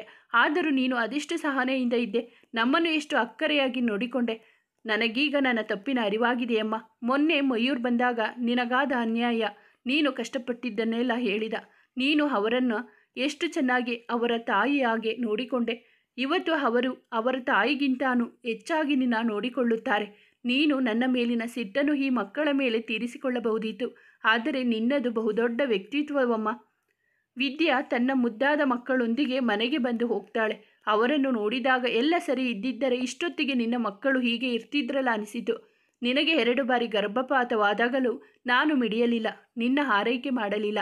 ಆಗ ನೋಡಿದರೆ ನಿನಗೆ ಆಗಾಗಲೂ ನಾನು ಕಿರುಕುಳ ಕಾರಣ. ವಿದ್ಯಾ ಬಂದಾಗಲೆಲ್ಲ ನಿನ್ನ ಬಗ್ಗೆ ಮತ್ತು ತನ್ನ ಗಂಡನ ಮನೆಯ ಬಗ್ಗೆ ಹೇಳುತ್ತಾ ನನ್ನ ತಪ್ಪುಗಳನ್ನು ಸೂಕ್ಷ್ಮವಾಗಿ ತೋರಿಸಿಕೊಟ್ಟಳು. ನೀನು ಗರ್ಭಿಣಿಯಾಗಿರುವ ವಿಷಯವನ್ನು ಹೇಳಿದಳು. ಇನ್ನು ನನ್ನಿಂದ ಇರಕ್ಕಾಗಲಿಲ್ಲಮ್ಮ. ನಿನ್ನ ಮಾವಯ್ಯನ ಮುಂದೆ ಎಲ್ಲ ಹೇಳಿ ಪಶ್ಚಾತ್ತಾಪಪಟ್ಟು ನೆನೆ ಮಯೂರ್ ಜೊತೆ ಹೊರಟು ಬಂದೆವು. ನನ್ನನ್ನು ಕ್ಷಮಿಸ್ತೀಯ ಮಗಳೇ? ಆಗನ್ಬೇಡಿಯಮ್ಮ, ನೀವು ದೊಡ್ಡವರು. ದೊಡ್ಡತನ ಅನ್ನೋದು ಬರೀ ವಯಸ್ಸಿನಿಂದ ಬರಲ್ಲ, ಉತ್ತಮ ಗುಣ ಮತ್ತು ವ್ಯಕ್ತಿತ್ವದಿಂದ ಬರುತ್ತೆ. ಅದರಂತೆ ನೀನೇ ದೊಡ್ಡವಳಮ್ಮ. ಅಷ್ಟೊಂದು ಹಿಂಸೆ ಕೊಟ್ಟ ನನ್ನಲ್ಲೂ ತಾಯಿಯನ್ನು ಕಂಡೆ. ತಾಯಿಯಾಗಿ ನಾನು ಮಗನನ್ನು ಸುಧಾರಿಸಲಿಲ್ಲ, ಆದರೆ ಅವನ ತಪ್ಪುಗಳನ್ನೆಲ್ಲ ಮನ್ನಿಸಿ ಅವನಿಗೆ ಮತ್ತೊಂದು ಅವಕಾಶ ಕೊಟ್ಟು ನಿನ್ನ ಸದ್ಗುಣದಿಂದಲೇ ಅವನನ್ನು ತಿದ್ದಿಬಿಟ್ಟೆ. ನಿನ್ನ ಸಹನ, ತ್ಯಾಗ ಮತ್ತು ಒಳ್ಳೆಯದ ನನಗೊಳ್ಳೆ ಪಾಠ ಕಲಿಸಿತು. ನನ್ನಂಥ ಕಲ್ಲನ್ನು ಕರಗಿಸಿಬಿಟ್ಟೆ ನೀನು. ಹಾಗೇನಿಲ್ಲ ಅಮ್ಮ, ಅದು ನನ್ನ ಧರ್ಮ. ನಾನದನ್ನು ನಿಷ್ಠೆಯಿಂದ ನಿಭಾಯಿಸಿದ್ದೀನಿ ಅಷ್ಟೇ ಅಂದಳು ಸುರಭಿ. ಹೀಗೆ ಮಾತಾಡ್ತಾ ಅಡುಗೆ ಮಾಡಿ ಮುಗಿಸುವಷ್ಟರಲ್ಲಿ ವಿವೇಕ್ ಬಂದ. ಅವನಿಗಾದ ಆಶ್ಚರ್ಯ ಅಷ್ಟಿಷ್ಟಲ್ಲ. ಮೊದಲ ಬಾರಿಗೆ ಅಪ್ಪ ಅಮ್ಮನ ಕಾಲಿಗೆ ನಮಸ್ಕರಿಸಿದ. ಅವನ ತಂದೆ ಮಗನನ್ನು ತಬ್ಬಿಕೊಂಡರು. ತಾಯಿ ಕಣ್ಣೀರು ಹಾಕಿದರು. ಅವರನ್ನು ಸಂತೈಸಿ ತಬ್ಬಿಕೊಂಡ. ಇಬ್ಬರ ಕ್ಷೇಮ ಕೇಳಿದ. ಮಯೂರ್ ಸುಮ್ಮನೆ ನಿಂತಿದ್ದ. ವಿವೇಕ್ ಅವನ ಹತ್ತಿರ ಬಂದು, ನೀನು ಸಣ್ಣವನಾದರೂ ಕೇಳಿಕೊಳ್ಳುತ್ತಿದ್ದೇನೆ, ನನ್ನ ಕ್ಷಮಿಸು ಮಯೂರ್ ಎಂದು ಕೈ ಮುಗಿಯಲು ಹೋದ. ಅವನ ಕೈಗಳನ್ನು ಹಿಡಿದು, ಏನು ಮಾಡ್ತಿದ್ದೀಯ ಮಾವ, ನಾನು ನಿನ್ನನ್ನು, ನೀನೇ ನನ್ನ ಕ್ಷಮಿಸು ಅಂದ. ವಿವೇಕ್ ಅವನನ್ನು ತಬ್ಬಿಕೊಂಡ. ಅವನ ಕಣ್ಣು ಸಂತೋಷದಿಂದ ಭಾವೋದ್ವೇಗದಿಂದ ತುಂಬಿ ಬಂದವು. ಎಲ್ಲರೂ ಸೇರಿ ನಗುನಗುತ್ತಾ ಊಟ ಮಾಡಿದರು. ಸುರಭಿಗೆ ಎಲ್ಲರನ್ನು ನೋಡಿ ಮನ ತುಂಬಿ ಬಂತು. ಖುಷಿಯಿಂದ ಊಟ ಮಾಡಿದಳು. ನಂತರ ಅವನ ತಾಯಿ, ವಿವೇಕ್, ನಾವು ನಿಮ್ಮಿಬ್ಬರನ್ನು ಮನೆಗೆ ಕರೆದುಕೊಂಡು ಹೋಗಲು ಬಂದಿದ್ದೀವಿ. ನೀವು ನಮ್ಮನ್ನು ಕ್ಷಮಿಸಿದ್ದೀರಿ ಎಂದಾದರೆ ನಮ್ಮ ಸಂಗಡ ಹೊರಡಿ, ಇಲ್ಲವಾದರೆ ನನ್ನ ತಪ್ಪಿಗೆ ಕ್ಷಮೆ ಇಲ್ಲ ಅಂದುಕೊಂಡು ನಾವು ಹೋಗುತ್ತೇವೆ. ಎಲ್ಲರೂ ಕಣ್ಣಲ್ಲಿ ನೀರು ತುಂಬಿಕೊಂಡು ಇವರಿಬ್ಬರಿಗೂ ಏನು ಹೇಳಬೇಕು ಗೊತ್ತಾಗಲಿಲ್ಲ. ಇದನ್ನವರು ನಿರೀಕ್ಷಿಸಿರಲಿಲ್ಲ. ಇಬ್ಬರು ಮುಖ ನೋಡಿಕೊಂಡರು. ವಿವೇಕ್ ಹೀಗೆ ಇದ್ದಕ್ಕಿದ್ದ ಹಾಗೆ ಹೇಳಿದ್ರೆ ಹೇಗಾಗುತ್ತಮ್ಮ, ನಮಗೆ ಸ್ವಲ್ಪ ಸಮಯ ಕೊಡು ಅಂದ. ಅದನ್ನು ಕೇಳಿ ಅವರು ತಲೆ ಕೆಳಗೆ ಹಾಕಿದರು. ಅವರ ಕಣ್ಣಿಂದ ಪಾಪ ಪ್ರಜ್ಞೆಯ ನೀರು ಹರಿಯುತ್ತಲಿತ್ತು. ಅದನ್ನು ಗಮನಿಸಿದ ಸುರಭಿ ಅವರ ಬಳಿ ಬಂದು ಅವರ ಕೈ ಹಿಡಿದು, ತಪ್ಪು ತಿಳ್ಕೊಂಬೇಡಿ ಅಮ್ಮ, ನಾವೀಗ ಬರೋಕ್ಕಾಗಲ್ಲ ಅಂದರೆ ನಿಮ್ಮನ್ನು ಕ್ಷಮಿಸಿಲ್ಲ ಅಂತ ಅಲ್ಲ. ಈಗ ಇದ್ದಕ್ಕಿದ್ದ ಹಾಗೆ ಬಿಟ್ಟು ಬರೋದು ಅಂದರೆ ನಮಗೂ ಕಷ್ಟ ಆಗುತ್ತೆ. ಇವರು ನೌಕರಿ ಮಾಡುವಲ್ಲಿ ತಿಳಿಸಬೇಕಾಗುತ್ತದೆ. ಈ ಮನೆಗೆ ಏನಾದರೂ ವ್ಯವಸ್ಥೆ ಮಾಡಿಕೊಂಡು ನಾವೇ ಬರ್ತೀವಿ. ನೀವೇನು ಯೋಚನೆ ಮಾಡಬೇಡಿ. ಈಗ ನೀವೇ ಇಲ್ಲಿ ಒಂದಿಷ್ಟು ದಿನ ಉಳಿಯಿರಿ. ಸುರಭಿಯ ಮಾತು ಕೇಳಿ ಅವರ ದುಃಖದ ಕಟ್ಟೆ ಒಡೆಯಿತು. ಅವಳನ್ನು ತಬ್ಬಿಕೊಂಡು, ನೀನು ಮಗಳಲ್ಲವಮ್ಮ, ನನ್ನ ತಾಯಿ ಎಂದು ಅಳತೊಡಗಿದರು. ವಿವೇಕ್ ಮತ್ತು ಸುರಭಿ ಅವರಿಗೆ ಸಮಾಧಾನ ಹೇಳಿ ಸಂತೈಸಿದರು. ಸುರಭಿ ಮಾತಿನಿಂದ ಸಮಾಧಾನಗೊಂಡ ಅವರು ಸಂಜೆಯವರೆಗೆ ಇದ್ದು ನಾಳೆ ಊರಿಗೆ ಹೋಗುವುದಾಗಿ ಮಯೂರ್ನ ಜೊತೆ ಅವನ ಮನೆಗೆ ಹೋದರು. ಭಾರವಾದ ಹೃದಯದಿಂದ ಹೊರಟವರನ್ನು ನೋಡಿ ನಿರಾಸೆಯಿಂದ ಕಳಿಸಿಕೊಡುತ್ತಿರುವುದರಿಂದ ಅವಳು ಬೇಸರಿಸಿಕೊಂಡಳು. ಮಯೂರ್ನ ಮದುವೆ ಮುಗಿಸಿಕೊಂಡು ಬರುವುದಾಗಿ ಭರವಸೆ ಕೊಟ್ಟಳು. ರಾತ್ರಿ ವಿವೇಕ್ ಕೇಳಿದ, ಸುರಭಿ, ಮತ್ತೆ ಆ ಮನೆಗೆ ಹೋಗ್ತೀಯಾ? ನನಗೇನು ಹೋಗಲೇಬೇಕು ಅಂತ ಇಲ್ಲ. ಮತ್ತೊಮ್ಮೆ ವಿಚಾರ ಮಾಡು. ಆಗ ನೀನು ಅನುಭವಿಸಿದ್ದು ಯಾಕಾಗಂತೀಯ? ಎಷ್ಟೇ ಆದರೂ ಅವರು ನಿನ್ನ ಹೆತ್ತವರು. ಏನೋ ಕೆಟ್ಟ ಗಳಿಗೆ ಏನೇನೋ ಆಗೋಯ್ತು. ಅಷ್ಟಕ್ಕೆ ಅವರ ಸಂಬಂಧನೇ ಕಳಚಿಕೊಳ್ಳೋಕೆ ಆಗುತ್ತಾ? ದೊಡ್ಡವರು ಪಶ್ಚಾತ್ತಾಪಪಟ್ಟು ನಮ್ಮನ್ನು ಹುಡ್ಕೊಂಡು ಮನೆಯವರಿಗೆ ಬಂದಿದ್ದಾರೆ. ನಾನಿವತ್ತು ಅಮ್ಮನ ಕಣ್ಣಲ್ಲಿ ನನ್ನ ಬಗ್ಗೆ ಪ್ರೀತಿ ಮಮತೆ ನೋಡಿದೆ. ನನಗಾಗಿ ನೊಂದುಕೊಂಡರು, ಕಣ್ಣೀರು ಹಾಕಿದರು. ನನಗೂ ಈಗ ಮುಂದೆ ಹೆರಿಗೆಯಾದ ಮೇಲೆ ಅವರ ಆಸರೆ ಆರೈಕೆ ಬೇಕೇ ಬೇಕಲ್ಲವೇ? ಆಯಿತು ಸುರಭಿ, ನಿನ್ನ ತಿಳುವಳಿಕೆ, ನಿನ್ನ ಹೃದಯ ವೈಶಾಲ್ಯದ ಮುಂದೆ ನಾನು ಸಣ್ಣವನು. ಹೋಗೋಣ. ಮರುದಿನ ಆಫೀಸ್ಗೆ ಹೋಗಿ ಸರಿತಾ ಮತ್ತು ವಿಷಯ ತಿಳಿಸಿದಳು. ನಮಗೇನು ಹೇಳಬೇಕು ಗೊತ್ತಾಗ್ತಿಲ್ಲ ಸುರಭಿ. ನಿನ್ನ ಆರೈಕೆ ಬಾಣಿತನದ ಬಗ್ಗೆ ನಮಗೂ ಚಿಂತೆಯಾಗಿತ್ತು. ಈಗ ನೀನು ಹೇಳಿದ್ದ ಕೇಳಿ ಒಳ್ಳೆಯದಾಯಿತು ಅನಿಸ್ತಿದೆ. ಆದರೆ ಆಗ ಅಷ್ಟು ಕಷ್ಟ ಅನುಭವಿಸಿದ್ದೀಯಾ? ಮತ್ತೆ ನಿನ್ನ ತವರಿನಲ್ಲಿ ಆದಂತೆ ಆದರೆ ಅಂತ ಆತಂಕನೂ ಆಗ್ತಿದೆ. ಇಲ್ಲಕ್ಕ, ಹಾಗೇನೂ ಆಗಲ್ಲ. ನಮ್ಮ ಅತ್ತೆ ಸಂಪೂರ್ಣ ಬದಲಾಗಿದ್ದಾರೆ. ವಿದ್ಯಾಳು ಮನೆಗೆ ಬಂದು ಹೋಗ್ತಿದ್ದಾಳೆ. ಇಂದು ಬೆಳಿಗ್ಗೆ ಫೋನ್ ಮಾಡಿ ಯಾವುದೇ ಅಳುಕು ಬೇಡ, ನಿಶ್ಚಿಂತೆಯಿಂದ ಬನ್ನಿ ಅಂದಳು. ಸರಿ, ಹಾಗಾದರೆ ಹೋಗಿ ಬಾ. ಯಾವಾಗ ಹೊರಡುತ್ತೀಯಾ? ಇನ್ನೊಂದು ತಿಂಗಳಾಗುತ್ತೆ ಅಕ್ಕ. ಈಗಿದ್ದ ಮನೇನ ಬಾಡಿಗೆಗೆ ಕೊಡಬೇಕು ಅಂತಿದ್ದೀವಿ. ಮಯೂರ್ನ ಮದುವೆನೂ ಇದೆ. ಅದನ್ನು ಮುಗಿಸಿ ಅವರೊಟ್ಟಿಗೆ ಹೋಗ್ತೀನಿ. ಸರಿ ಸುರಭಿ, ಹೊರಡುವಾಗ ಹೇಳು. ಅಲ್ಲಿಗೆ ಹೋದ ಮೇಲೆ ನಿನ್ನ ಹತ್ಯೆಯ ರಾಜೋಪಚಾರದಲ್ಲಿ ನಮ್ಮನ್ನು ಮರಿಬೇಡಮ್ಮ ಎಂದು ನಕ್ಕಳು. ಅದು ಹೇಗೆ ಸಾಧ್ಯ ಅಕ್ಕ? ಇವತ್ತು ನಾನು ಉಸಿರಾಡ್ತಿದ್ದೀನಿ, ಮತ್ತೆ ಮನುಷ್ಯಳಾಗಿದ್ದೀನಿ ಅಂದರೆ ಅದಕ್ಕೆ ನೀವೇ ಕಾರಣ. ನಿಮ್ಮ ಉಪಕಾರನ ನಾನೆಂದು ಮರೆಯಲ್ಲ. ನೀವು ತುಂಬ ಒಳ್ಳೆಯವರಕ್ಕ. ಸಂಬಂಧವೇ ಇಲ್ಲದ ನನಗಾಗಿ ಎಷ್ಟೆಲ್ಲ ಮಾಡಿದ್ರಿ. ಉಪಕಾರ ಎಲ್ಲ ಏನೂ ಇಲ್ಲ ಸುರಭಿ. ನಿನ್ನಂಥ ಒಳ್ಳೆಯವಳಿಗೆ ಒಳ್ಳೆಯದೇ ಆಗುತ್ತೆ. ಭಗವಂತ ಒಡ್ಡಿದ ಎಲ್ಲ ಪರೀಕ್ಷೆಗಳಿಗೆ ನೀನು ಫಸ್ಟ್ ಕ್ಲಾಸ್ನಲ್ಲಿ ಪಾಸಾಗಿದ್ದೀಯ. ಇನ್ಮುಂದೆ ನಿನಗೆ ಎಲ್ಲ ಒಳ್ಳೆಯದೇ ಆಗುತ್ತೆ. ಸರಿಯಾಗಿ ಹೇಳಿದ ಪುಷ್ಪ ಬದುಕನ್ನು ಬಂದಂತೆ ಸ್ವೀಕರಿಸಿ ತನ್ನ ಒಳ್ಳೆಯ ಗುಣಗಳಿಂದಲೇ ಗೆದ್ದಳು ನಮ್ಮ ಸುರಭಿ. ಮಯೂರ್ನ ಮದುವೆಯನ್ನು ಸುರಭಿ ಮತ್ತು ವಿವೇಕ್ ಮುಂದೆ ನಿಂತು ಜವಾಬ್ದಾರಿಯಿಂದ ಮಾಡಿದರು. ತೇಜಸ್ ಅಂತೂ ಬಹು ವರ್ಷಗಳ ನಂತರ ಮತ್ತೆ ತಾಯಿಯ ಪ್ರೀತಿ ಸಿಕ್ಕ ಖುಷಿಯಲ್ಲಿದ್ದ. ಅತ್ತೆ ಅತ್ತೆ ಅಂತ ಅವಳ ಹಿಂದೇನೆ ಇದ್ದು ಅವಳಿಗೆ ಹೆಚ್ಚು ಆಯಾಸವಾಗದಂತೆ ನೋಡಿಕೊಂಡ. ಅವಳಿಗೆ ಏನೇನೆಲ್ಲ ತಂದಿದ್ದ. ಅವಳಿಂದ ಕೈತುತ್ತು ಉಂಡು ಅವಳಿಗೂ ಉಣಿಸಿದ.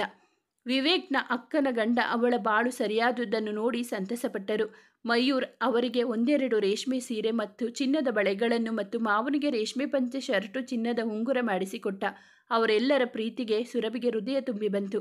ಸೊಸೆಯನ್ನು ಮನೆ ತುಂಬಿಸಿಕೊಂಡು ಅವಳಿಗೆ ಅವರು ಮೂವರ ಜವಾಬ್ದಾರಿ ವಹಿಸಿಕೊಟ್ಟು ನೆಮ್ಮದಿಯಿಂದ ಹೊರಟು ಬಂದಳು. ಸುರಭಿ ಊರಿಗೆ ಹೊರಡುವ ದಿನ ಬಂತು. ಸರಿತಾ ಮತ್ತು ಪುಷ್ಪ ಅವರನ್ನು ಕಳುಹಿಸಿಕೊಡಲು ಬಂದರು. ಅಂದೇ ಸುರಭಿಯ ತಂದೆ ತಾಯಿನೂ ಬಂದಿದ್ದರು. ಮತ್ತೇನು ಅವಘಡ ಆಗದಿದ್ದರೆ ಸಾಕು ಅಂದುಕೊಂಡರು. ಯಾಕೆಂದರೆ ಪ್ರತಿ ಸಲ ಸುರಭಿಗೆ ಹೀಗೆ ಆಗಿತ್ತು. ಏನೋ ಒಂದು ಒಳ್ಳೆಯದಾಗುತ್ತೆ ಅಂದಾಗಲೇ. ಆದರೆ ಇಂದು ಅಲ್ಲಿ ನಡೆದಿದ್ದೇ ಬೇರೆ. ಅವರು ಮತ್ತು ವಿವೇಕ್ನ ತಂದೆ ತಾಯಿ ಕುಳಿತು ಮಾತನಾಡಿ ಎಲ್ಲ ಭಿನ್ನಾಭಿಪ್ರಾಯಗಳನ್ನು ಮರೆತು ದೂರುಗಳನ್ನು ಮನ್ನಿಸಿ ಪರಸ್ಪರ ಕೈ ಮಿಲಾಯಿಸಿದರು. ಈ ಬೆಳವಣಿಗೆಯಿಂದ ಎಲ್ಲರಿಗೂ ಸಂತಸವಾಯಿತು. ವಿವೇಕ್ ಅವರ ಕ್ಷೇಮ ಕೇಳಿ ಕಾಲಿಗೆ ನಮಸ್ಕರಿಸಿದ. ಅವರು ಅವನನ್ನು ಆಶೀರ್ವದಿಸಿ ಆಲಿಂಗಿಸಿಕೊಂಡರು. ಸುರಭಿಯ ಸೀಮಂತದ ದಿನವನ್ನು ನಿಶ್ಚಯಿಸಿದರು. ಆದರೆ ಹೆರಿಗೆ ಬಾಣಂತನ ನಮ್ಮ ಮನೆಯಲ್ಲಿ ಆಗಬೇಕು, ನಾನೇ ಅವಳ ಆರೈಕೆ ಮಾಡಬೇಕು ಅಂದರು ಅವಳ ಅತ್ತೆ. ಅದಕ್ಕೆ ಅವಳ ತವರಿನವರು ಅನಿವಾರ್ಯವಾಗಿ ಒಪ್ಪಿಕೊಂಡರು. ಸುರಭಿ ಉಷಾ ಸರಿತಾಳನ್ನು ತಬ್ಬಿಕೊಂಡು ಅತ್ತಳು. ಅವರ ಕಣ್ಣಾಲಿಗಳು ತುಂಬಿ ಬಂದವು. ನೀವು ಸೀಮಂತಕ್ಕೆ ಬರಲೇಬೇಕು ಅಂತ ಇಬ್ಬರಿಂದ ಭಾಷೆ ತೆಗೆದುಕೊಂಡಳು. ದಿನ ಕರೆ ಮಾಡಿ ಮಾತನಾಡುವುದಾಗಿ ಹೇಳಿ ಹೊರಟಳು. ವಿವೇಕ್ನು ತನ್ನಿಂದಾದ ತಪ್ಪಿಗೆ ಕ್ಷಮೆ ಕೇಳಿ ಅವರ ಉಪಕಾರಕ್ಕೆ ಕೃತಜ್ಞತೆ ತಿಳಿಸಿ ಸರಿತಾ ಮತ್ತು ಪುಷ್ಪಾಗೆ ಕೈ ಮುಗಿದ. ಸುರಭಿ ಆತಂಕದಿಂದ ಏನಾಯ್ತು ವಿವೇಕ್ ಎಂದು ಕೇಳಿದಳು. ಅವನು ಏನು ಹೇಳದೆ ಊಟವನ್ನು ಅರ್ಧಕ್ಕೆ ಬಿಟ್ಟು ಎದ್ದ. ಅವಳ ಅತ್ತೆ ಮಾವ ಹೊರಗೆಲ್ಲೋ ಹೋಗಿದ್ದರು. ಯಾಕೆ ವಿವೇಕ್, ಏನಾಯ್ತು? ಯಾರದು? ಏನಿಲ್ಲ ಬಿಡು ಸುರಭಿ. ಪರವಾಗಿಲ್ಲ ಹೇಳು. ಲಿಲ್ಲಿದಾ? ಅವನು ಏನು ಹೇಳದೆ ತಲೆ ತಗ್ಗಿಸಿದ. ಅವಳು ಬಿಡದೆ ಕೇಳಿದಳು. ಏನಂತೆ? ಯಾಕೆ ಮಾಡಿದ್ಲು? ಅವಳು ವಿಪರೀತವಾಗಿ ನಿದ್ರೆ ಮಾತ್ರೆಗಳನ್ನು ತಗೊಂಡು ಜ್ಞಾನ ತಪ್ಪಿ ಬಿದ್ದಿದ್ದಳಂತೆ. ಪಕ್ಕದ ಮನೆಯವರು ನೋಡಿ ಆಸ್ಪತ್ರೆಗೆ ಸೇರಿಸಿ ಅವಳ ಫೋನ್ನಲ್ಲಿ ನನ್ನ ಹೆಸರು ನೋಡಿ ಕರೆ ಮಾಡಿದ್ದಾರೆ. ಹೌದಾ? ಹೇಗಿದ್ದಾಳಂತೆ? ಈಗೇನು ಮಾಡ್ತೀಯಾ? ಏನಿಲ್ಲ ಸುರಭಿ, ನಾನು ಹೋಗಲ್ಲ. ತಪ್ಪಲ್ವ ವಿವೇಕ್, ನೀನು ಅವಳ ಗಂಡ. ನೀನಿಲ್ಲದೆ ಮತ್ಯಾರು ಹೋಗಬೇಕು? ಆ ಸಂಕಟವನ್ನು ನಾನು ಅನುಭವಿಸಿದ್ದೇನೆ. ಕಾಲಚಕ್ರದ ತಿರುವಿನಲ್ಲಿ ಅಂದು ನಾನಿದ್ದ ನೋವಿನಲ್ಲಿ ಇವತ್ತು ಅವಳಿದ್ದಾಳೆ. ಅಂದು ನೀನು ನನಗೆ ಮಾಡಿದ್ದ ಅನ್ಯಾಯವನ್ನು ಈಗ ಅವಳಿಗೆ ಮಾಡ್ತಿದ್ದೀಯ. ಮತ್ತೆ ಮತ್ತೆ ತಪ್ಪುಗಳನ್ನು ಮಾಡಬೇಡ. ಅವಳು ಎಂಥವಳೇ ಇರಲಿ, ಅವಳು ನಿನ್ನ ಹೆಂಡತಿ. ಅವಳನ್ನು ಮದುವೆಯಾಗಿ ಅವಳೊಂದಿಗೆ ಸಂಸಾರ ಮಾಡಿದ್ದೀಯಾ? ಇಲ್ಲ ಸುರಭಿ, ನಮ್ಮ ಮಗುವಿನ ಮೇಲೆ ಹಾಣೆ ಮಾಡಿ ಹೇಳ್ತಿದ್ದೀನಿ. ನಾನು ಅವಳನ್ನು ಮದುವೆ ಮಾಡಿಕೊಂಡಿದ್ದು, ಅವಳೊಡನೆ ಓಡಾಡಿದ್ದು, ಅವಳೊಟ್ಟಿಗೆ ಇದ್ದಿದ್ದು ಎಲ್ಲ ನಿಜ. ಆದರೆ ಅವಳೊಂದಿಗೆ ಸಂಸಾರ ಮಾಡಿಲ್ಲ. ನಿನ್ನ ಬಿಟ್ಟು ನಾನು ಯಾರನ್ನು ಮುಟ್ಟಿಲ್ಲ. ಆ ದೃಷ್ಟಿಯಿಂದ ನೋಡಿಲ್ಲ. ಅದ್ಯಾವ ಕೆಟ್ಟ ಗಳಿಗೆಯಲ್ಲಿ ಅವಳ ಸಹವಾಸ ಮಾಡಿದ್ನೋ. ಆಮೇಲಿಂದ ಅವಳು ತನಗೆ ಬೇಕಾದಂತೆ ನನ್ನನ್ನು ಆಟವಡಿಸಿದ್ಲು. ಅನಿವಾರ್ಯದಿಂದ ಅವಳೊಟ್ಟಿಗೆ ಇದ್ದೇ ಬಿಟ್ಟರೆ ಅವಳೊಂದಿಗೆ ಮಜಾ ಮಾಡಕ್ಕಲ್ಲ. ಸುರಭಿ, ನನ್ನ ನಂಬು. ಅವಳಿಗೆ ಅಂಥ ಸಂದರ್ಭದಲ್ಲಿ ಅವನ ಮಾತು ಕೇಳಿ ಅತೀವ ಸಂತೋಷವಾಯಿತು. ಅವನನ್ನು ಬಿಗಿದಪ್ಪಿ ಹೇಳಿದಳು. ನಾನು ನಿನ್ನ ನಂಬ್ತೀನಿ ವಿವೇಕ್. ಆದರೂ ಅವಳು ನಿನ್ನ ಹೆಂಡತಿ ತಾನೆ. ಅವಳಿಗೆ ನೀನಲ್ಲದೆ ಮತ್ಯಾರು ದಿಕ್ಕು? ಒಂದು ನೊಂದ ಹೆಣ್ಣಿನ ಕಣ್ಣೀರು ಅವಳ ನಿಟ್ಟಿಸಿರು ಒಳ್ಳೆಯದಲ್ಲ. ಅದು ನಮಗೆ ಶ್ರೇಯಸ್ಸಲ್ಲ. ಅಂದರೆ ನಾನೀಗ ಹೋಗಬೇಕು ಅಂತೀಯಾ? ಹೌದು. ಆದರೆ ನೀನೊಬ್ಬನೇ ಅಲ್ಲ, ನಾನು ನಿನ್ನ ಜೊತೆ ಬರ್ತೀನಿ. ಸುರಭಿ, ಬಾ, ಊಟ ಮುಗಿಸು. ಅಮ್ಮ ಮಾವಯ್ಯ ಬಂದ ಕೂಡಲೇ ಅವರಿಗೆ ಹೇಳಿ ಹೊರಡೋಣ. 2 ದಿನದ ಬಟ್ಟೆಗಳನ್ನು ತಗೊಂಡು ಹೋಗೋಣ ಎಂದಳು. ಅವನಿಗೆ ಮಾತೆ ಹೊರಡಲಿಲ್ಲ. ಇಬ್ಬರು ಊಟ ಮಾಡಿ ಬಟ್ಟೆ ಇಟ್ಟುಕೊಳ್ಳುತ್ತಿರುವಾಗ ಅವಳ ಅತ್ತೆ ಮಾವ ಬಂದರು. ಸುರಭಿ ಅವರಿಗೆ ಎಲ್ಲ ವಿಷಯವನ್ನು ತಿಳಿಸಿ, ಈಗ ನಾವಿಬ್ಬರು ಹೋಗಿ ಬರ್ತೀವಿ ಎಂದಳು. ಸುರಭಿ, ನೀನು ಇಂಥ ಸ್ಥಿತಿಯಲ್ಲಿ? ಏನೂ ಆಗಲ್ಲ ಅಮ್ಮ, ನಾನು ಹುಷಾರಾಗಿ ಹೋಗಿ ಬರ್ತೀನಿ. ಅಲ್ಲಮ್ಮ, ಅವಳು ನಿನ್ನ ನೋಡಿ ಮತ್ತೆ ಕೂಗಾಡಿದ್ರೆ, ನಿಂಗೇನಾದರೂ ಹೆಚ್ಚು ಕಮ್ಮಿ ಮಾಡಿದ್ರೆ ಅಂತ ಆತಂಕ ವ್ಯಕ್ತಪಡಿಸಿದರು ಅವಳ ಮಾವ. ಇಲ್ಲ ಮಾವ, ಈಗ ಅವಳು ಸೋತಿದ್ದಾಳೆ. ಅವಳಿಗೆ ತನ್ನವರು ಅಂತ ಯಾರೂ ಇಲ್ಲ. ಈಗ ಅವಳಿಗೆ ಆಸರೆಯ ತನ್ನವರ ಅವಶ್ಯಕತೆ ಇದೆ. ಸಾತ್ವನ ಹೇಳುವ ಒಂದು ಜೀವ ಬೇಕಾಗಿದೆ. ಹಾಗೇನಾದರೂ ನೀವು ಹೇಳಿದ ಹಾಗೆ ಆದರೆ ಇವರು ಇದ್ದಾರೆ. ಅಲ್ಲಿ ಮಯೂರ್ ಮತ್ತೆ ಅಕ್ಕನವರು ಇದ್ದಾರಲ್ಲ. ನೀವು ನಿಶ್ಚಿಂತೆಯಾಗಿರಿ. 2 ದಿನದಲ್ಲಿ ಬಂದು ಬಿಡ್ತೀವಿ. ಸರಿಯಮ್ಮ, ನಿನಗೆ ಹೇಳುವ ಮಟ್ಟದಲ್ಲಿ ನಾವಿಲ್ಲ. ಹುಷಾರು ಎಂದು ಮತ್ತೆ ಮತ್ತೆ ಹೇಳಿ ವಿವೇಕು ಅವಳ ಬಗ್ಗೆ ಜಾಗೃತಿ ಇರಲಿ ಎಂದು ಹೇಳಿ ಒಲ್ಲದ ಮನಸ್ಸಿನಿಂದ ಕಳುಹಿಸಿದರು. ಸುರಭಿ 2 ದಿನಗಳ ನಂತರ ಸರಿತಾ ಮನೆಗೆ ಬಂದಳು. ಮತ್ತೆ ಅಚಾನಕ್ಕಾಗಿ ಅವಳನ್ನು ನೋಡಿ ಸರಿತಾಗೆ ಗಾಬರಿಯಾಯಿತು. ಹಿಂದೆಯೇ ವಿವೇಕ್ ಬಂದಿದ್ದು ನೋಡಿ ಕೊಂಚ ಸಮಾಧಾನವಾಯಿತು. ಅವನು ಅವಳನ್ನು ಬಿಟ್ಟು ಸಂಜೆ ಬರುವುದಾಗಿ ಹೇಳಿ ಹೋದ. ಸುರಭಿ ಉಭಯ ಕುಶಲೋಪಾರಿಯಾದ ಮೇಲೆ ಬಂದ ವಿಷಯ ತಿಳಿಸಿದಳು. ಸುರಭಿ, ಈ ಬಾರಿ ಎಲ್ಲ ಸರಿ ಇದ್ದರೂ ನೀನೇ ನಿನ್ನ ಕಾಲ ಮೇಲೆ ಕಲ್ಲು ಹಾಕೊಂತಿದ್ದೀಯ. ಈಗ ಮುಂದೇನು? ಇನ್ನೊಂದು ಅರ್ಧ ಗಂಟೆಯಲ್ಲಿ ಟ್ಯಾಕ್ಸಿ ಮಾಡಿಕೊಂಡು ಬರ್ತಾನೆ. ಊರಿಗೆ ಹೋಗ್ತೀವಿ ಅವಳನ್ನು ಕರ್ಕೊಂಡು. ವಾಟ್? ಸುರಭಿ, ಏನು ಹೇಳ್ತಿದ್ದೀಯಾ ಅಂತ ಗೊತ್ತು ತಾನೇ ನಿಂಗೆ? ಹೌದಕ್ಕ, ನನಗೆ ಇದೇ ಸರಿ ಅನಿಸಿತು. ಅಕ್ಕ, ಅವಳ ಹೆಸರು ಲಲಿತಾ ಅಂತ. ಚಿಕ್ಕಂದಿನಲ್ಲಿ ಎಲ್ಲರನ್ನು ಕಳೆದುಕೊಂಡು ಒಂಟಿಯಾಗಿ ಬೆಳೆದವಳು. ಪ್ರೀತಿ ಮಮತೆಗಳಿಗಾಗಿ ಆತೊರೆದವಳು. ಎಲ್ಲರೂ ಅವಳ ಒಂಟಿತನಾನ ದುರುಪಯೋಗಪಡಿಸಿಕೊಳ್ಳೋಕೆ ನೋಡಿದರು. ಇದರಿಂದ ಅವಳು ಗಟ್ಟಿಗಿಟ್ಟಿಯಾದ್ಲು. ಕೆಲಸದ ಕಡೆಯೂ ಎಲ್ಲರೂ ಇವಳನ್ನು ಆಸೆಗಣ್ಣುಗಳಿಂದಾನೇ ನೋಡುತ್ತಿದ್ದರು. ನೋಡಿಯೂ ನೋಡದಂತಿದ್ದ ಎಂದು ಎಲ್ಲೇ ಮೀರಿ ಮಾತಾಡದ ವಿವೇಕ್ ಇವಳಿಗೆ ಇಷ್ಟವಾದ. ಅವನ ಪ್ರೀತಿ ಸಂಪಾದಿಸುವ ಪ್ರಯತ್ನ ಶುರು ಮಾಡಿದ್ಲು. ಇವನು ಮೊದಮೊದಲು ಉಳಿದವರನ್ನು ಉರಿಸೋಕೆ ಅಂತ ಅವಳಿಗೆ ಹತ್ತಿರವಾದ. ಅವಳಾಗಿ ಹಿಂದೆ ಬಂದರೂ ಸಭ್ಯರಾಗಿಯೇ ಇದ್ದ. ವಿವೇಕ್ನನ್ನು ವಿಪರೀತವಾಗಿ ಹಚ್ಚಿಕೊಂಡು ಬಿಟ್ಟಳು. ಇದೇ ನಿಜವಾದ ಪ್ರೀತಿ ಎಂದು ಅವನೆಲ್ಲಿ ತನ್ನಿಂದ ದೂರವಾಗುತ್ತಾನೋ ಅಂತ ಹೆದರಿ ಕಾಡಿಬೇಡಿ ಎದರಿಸಿ ಅವನನ್ನು ಮದುವೆಯಾದಳು. ಇವನು ತನ್ನವನಾದರೆ ಸಾಕು ಎಂದೆನಿಸಿತ್ತವಳಿಗೆ. ಆಗ ವಿವೇಕ್ ನಿನಗೆ ಮಾಡಿದ್ದ ಹಾಗೆ. ಹೌದು ಅಕ್ಕ, ಈಗಲೂ ತಪ್ಪು ಮಾಡುತ್ತಿದ್ದಾನೆ. ಅವಳಲ್ಲಿ ಪ್ರೀತಿಯ ಹಂಬಲ ಹುಟ್ಟಿಸಿ ಅವಳ ಬಲವಂತಕ್ಕೆ ಮದುವೆ ಏನೋ ಆದ. ಅವಳು ಮದುವೆಯ ನಂತರ ತನ್ನ ಚೆಲುವು ವಯ್ಯಾರದಿಂದ ಅವನು ಅದೆಷ್ಟು ದಿನ ದೂರವಿದ್ದಾನೋ ಅಂದುಕೊಂಡಳು. ಆದರೆ ಇವನು ಯಾವುದಕ್ಕೂ ಮಣೆಯದೆ ಅವಳಿಗೆ ದಾಂಪತ್ಯದ ಸುಖವನ್ನು ಕೊಟ್ಟಿಲ್ಲ. ಹೇಗೂ ಅವಳಿಂದ ಬಿಡಿಸಿಕೊಂಡು ಮತ್ತೆ ನನ್ನ ಬಳಿ ಬಂದ. ಕೊನೆಗೆ ಅವನು ಸಂಪೂರ್ಣ ತನ್ನಿಂದ ದೂರವಾಗುತ್ತಿದ್ದಾನೆ ಅಂತ ಗೊತ್ತಾದಾಗ ಹೀಗೆ ಮಾಡಿಕೊಂಡಿದ್ದಾಳೆ. ಅವತ್ತು ನನಗೆ ಇದ್ದ ಹಾಗೆ ಈಗ ಅವಳಿಗೆ ಸಾಂತ್ವನದ ಅವಶ್ಯಕತೆ ಇದೆ. ಅವತ್ತು ನೀವು ನನಗೆ ಮಾಡಿದ್ದನ್ನು ಇವತ್ತು ನಾನು ಅವಳಿಗೆ ಮಾಡ್ತಿದ್ದೀನಿ ಅಷ್ಟೇ. ಅದು ನೀನು ತಿಳ್ಕೊಂಡಷ್ಟು ಸುಲಭವಲ್ಲ ಸುರಭಿ. ಇನ್ನೊಮ್ಮೆ ಯೋಚನೆ ಮಾಡು. ನಾನು ನಿನಗೆ ಮಾಡಿದ ಬೇರೆ, ನೀನೀಗ ಅವಳಿಗೆ ಮಾಡಲು ಹೊರಟಿದ್ದೇ ಬೇರೆ. ಸಹಾಯ ಮಾಡು, ಆದರೆ ಮನೆಗೆ ಕರೆದುಕೊಂಡು ಹೋಗೋದು ಅಂದರೆ ನಿಮ್ಮ ಯೋಚನೆ ಏನು ಅಂತ ನನಗೆ ಅರ್ಥ ಆಗ್ತಿದೆ ಅಕ್ಕ. ಮತ್ತೆ ನನ್ನ ಸ್ಥಾನಕ್ಕೆ ಎಲ್ಲಿ ಕುತ್ತು ಬರುತ್ತೆ ಅಂತ ತಾನೆ. ಈಗ ಅವಳನ್ನು ನೋಡಿದರೆ ಹಾಗನಸಲ್ಲ ಅಕ್ಕ. ಅವಳು ವಿವೇಕ್ನನ್ನು ಮನಸಾರೆ ಪ್ರೀತಿಸಿದ್ದಾಳೆ. ಅವಳಿಗೆ ತನ್ನವರು ಪ್ರೀತಿ ಅನುಕಂಪ ತೋರುವವರು ಬೇಕಾಗಿದ್ದಾರೆ. ಅವಳು ನನ್ನನ್ನು ನಿರ್ಲಕ್ಷಿಸಿರಲಿಲ್ಲ. ನಾನು ಅವಳ ಬಳಿ ಹೋಗಿ ತಲೆ ಸವರಿ ಹೇಗಿದ್ದೀಯಾ ಅಂದ ಕೂಡಲೇ ನನ್ನನ್ನು ಗಟ್ಟಿಯಾಗಿ ಹಿಡಿದುಕೊಂಡು ಹತ್ತು ಬಿಟ್ಟಳು. ಕ್ಷಮಿಸಿ ಅಂತಾನು ಕೇಳಿಕೊಂಡಳು. ಹೀಗೆ 2 ದಿನಗಳಲ್ಲಿ ನಾನು ಅವಳನ್ನು ಅರ್ಥ ಮಾಡಿಕೊಂಡಿದ್ದೀನಿ ಅಕ್ಕ. ಅವಳನ್ನು ವಿವೇಕ್ನನ್ನು ಇದಕ್ಕೆ ಕಷ್ಟಪಟ್ಟು ಒಪ್ಪಿಸಿದ್ದೇನೆ. ಅವನು ಇಲ್ಲಿಗೆ ಅವಳನ್ನು ನೋಡಿಕೊಂಡು ಬರಲು ತಯಾರಿರಲಿಲ್ಲ. ಈಗ ಪೂರ್ತಿ ಪರಿವಾರವೇ ನನ್ನ ಬೆಂಬಲಕ್ಕಿದೆ. ನಂಗಿನ್ಯಾವ ಭಯವೂ ಇಲ್ಲ ಅಕ್ಕ. ಆದರೆ ಈಗ ಅವಳನ್ನು ನಾವು ಕೈಬಿಟ್ಟರೆ ಅವಳೆಲ್ಲಿ ಹೋಗ್ತಾಳೆ, ಏನು ಮಾಡ್ತಾಳೆ? ಅವಳನ್ನು ಈ ಸಮಾಜ ನೆಮ್ಮದಿಯಿಂದ ಬಾಳೋಕೆ ಬಿಡುತ್ತಾ, ಮರ್ಯಾದೆಯಿಂದ ನಡೆಸಿಕೊಳ್ಳುತ್ತಾ? ಏನೇ ಆದರೂ ಅವಳು ನನ್ನ ಗಂಡನ ಹೆಂಡತಿ. ಅವನ ಮನೇನೆ ಅವಳಿಗೆ ಆಸರೆ ಅಲ್ವಾ? ಎಲ್ಲಕ್ಕಿಂತ ಹೆಚ್ಚಾಗಿ ದೇವರಿದ್ದಾನೆ. ಅವನ ಮೇಲೆ ಭಾರ ಹಾಕಿ ಇದುವರೆಗೂ ನನ್ನ ಪಾಲಿಗೆ ಬಂದಿದ್ದನ್ನು ಒಪ್ಪಿಕೊಂಡು ಹೋಗಿದ್ದೀನಿ. ಇದು ಹಾಗೇನೆ. ಸರಿತಾಗಿ ಅವಳ ದೊಡ್ಡತನಕ್ಕೆ ಏನು ಹೇಳಬೇಕು ಗೊತ್ತಾಗಲಿಲ್ಲ. ಅವಳಿಗೆ ಎಚ್ಚರಿಕೆಯಿಂದಿರಲು ಹೇಳಿ ಆರೈಸಿ ಕಳುಹಿಸಿಕೊಟ್ಟಳು. ಈಗಲೂ ಇಂಥವರಿದ್ದಾರೆಯೇ ಎನ್ನಿಸಿತ್ತವಳಿಗೆ. ಸುರಭಿ ಲಲಿತಾಳನ್ನು ಕರೆದುಕೊಂಡು ಊರಿಗೆ ಬಂದಳು. ಅತ್ತೆ ಮಾವನಿಗೆ ಮೊದಲೇ ಕರೆ ಮಾಡಿ ವಿಷಯ ತಿಳಿಸಿದಳು. ಅವರು ಆತಂಕ ವ್ಯಕ್ತಪಡಿಸಿ ಆಮೇಲೆ ಸುರಭಿಗಾಗಿ ಒಪ್ಪಿಕೊಂಡರು. ವಿದ್ಯಾಳು ಬಂದು ಹೋದಳು. ಲಲಿತಾ ಸಂಕೋಚದ ಮುದ್ದೆಯಾಗಿದ್ದಳು. ಸುರಭಿ ತಂಗಿಯಂತೆ ಅವಳನ್ನು ನೋಡಿಕೊಂಡು ಅವಳನ್ನು ಖಿನ್ನತೆ ಮತ್ತು ಹಿಂಜರಿಕೆಯಿಂದ ಹೊರತಂದಳು. ಅವಳು ನಿಧಾನಕ್ಕೆ ಮನೆಯವರೊಂದಿಗೆ ಹೊಂದಿಕೊಂಡಳು. ವಿವೇಕ್ ಅವಳನ್ನು ತನ್ನ ಜವಾಬ್ದಾರಿ ಎಂದುಕೊಂಡು ಗೆಳತಿಯಂತೆ ಉಪಚರಿಸಿದ. ಲಲಿತಾ ಮತ್ತಿನ್ನೇನು ಅವನಿಂದ ಅಪೇಕ್ಷಿಸದೆ ಎಲ್ಲರಿಂದ ಸಿಕ್ಕ ಪ್ರೀತಿ ಆಧಾರಗಳಿಂದ ಸಂತೃಪ್ತಗೊಂಡು ಸುರಭಿಗೆ ತಂಗಿಯಾಗಿದ್ದು ಬಿಟ್ಟಳು. ಅವಳು ಬಯಸಿದ್ದು ಸಿಕ್ಕಿತು. ಅವರಿಗೆ ಹೊರೆಯಾಗಬಾರದೆಂದು ಕೆಲಸಕ್ಕೆ ಹೋಗತೊಡಗಿದಳು.